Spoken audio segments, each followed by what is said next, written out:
Welcome to the Kellogg Admissions Application video series. In this video, I'll be speaking to you about some tips while you're applying and after submitting your application.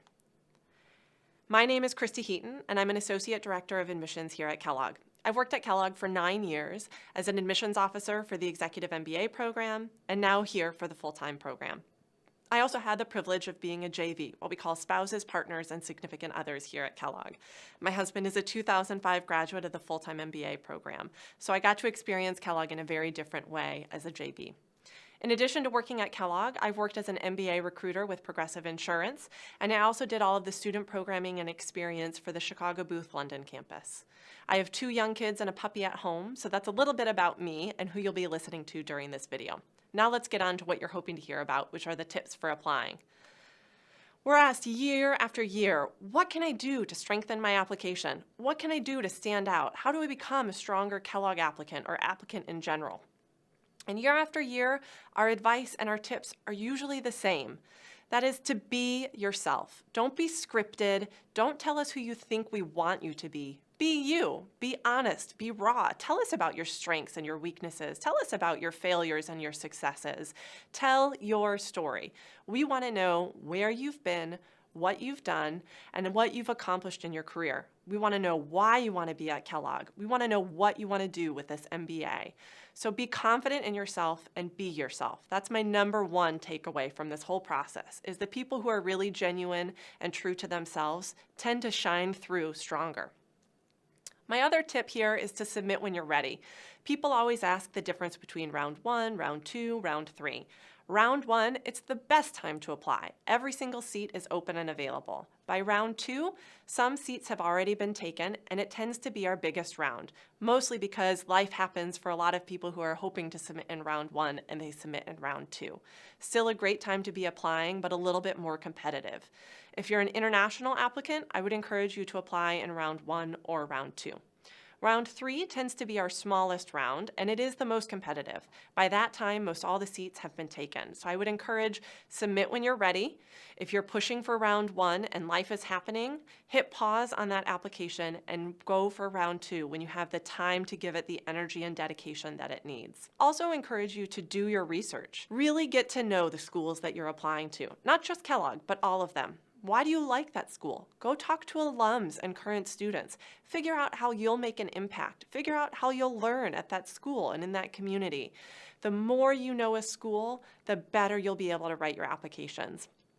We don't need a laundry list from you of classes and clubs that you want to be a part of. It's helpful to know that, but what we want to know is why you feel that connection to Kellogg, how you're going to make that impact. How well do you know the school beyond just our website? We're also asked year after year about what can I do after I hit submit on my application. So we put some thought into this and gathered what we feel are 3 good tips and things that you should be thinking about after hitting submit on your application. The first is thinking through how you're going to fund your MBA. Doing an MBA is a huge investment in time and money. I don't need to be telling you this, do I?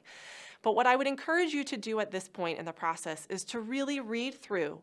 Look at what are the scholarship opportunities? What is the financial aid offerings? Am I comfortable funding my entire MBA if I don't get a scholarship? That's sort of a scary reality, but it is one.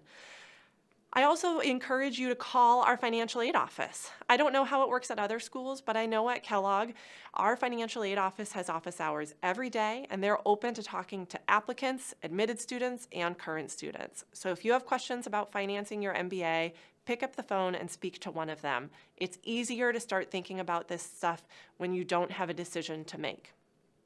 My next piece of advice would be to network. You do networking when you're applying, and it's a different kind of networking than after you've hit submit. When you hit submit on your applications, you then have the clarity and the ability to really focus on who are the people I'm talking to? Where do I feel the best fit and connection with the alums and the students? How am I talking to them about my career? What advice do they have for me? The more research and the more networking you do on your next steps and where you want to go in your career, the more prepared you're going to be as a student. And you want to build up that network early. So keep doing that networking. Don't stop talking to people. And my last piece of advice is to really focus on what matters most to you. I think our applicants always feel and believe that submitting their applications is the hardest part of the process. I'm here to tell you the hard part is still coming. Our applicants are faced with decisions and choice, and it is a blessing to have choice. It also makes it really hard. So find out what drives you and motivates you most now. What is your dream school? If you're admitted to your dream school and you don't get a scholarship, and you're admitted to another school that you weren't so excited about with a scholarship, how does that make you feel? How do you think about the things that matter most to you? Is it location? Is it rankings and reputation? Is it the network? Is it the way classes are taught? Is it the culture and the community? What are the things that you want to achieve out of your MBA? Write them down now in this moment. So when you are in the throes of making a decision and having great choices and options to choose from, you have a list to fall back on when you had clarity in your head about how you felt about it all. So that's it. Those are our tips for you. I hope this was a quick, good use of time. If you're interested in watching any of the other videos in this series, please do so now. And as always, if you have questions, please reach out to our team.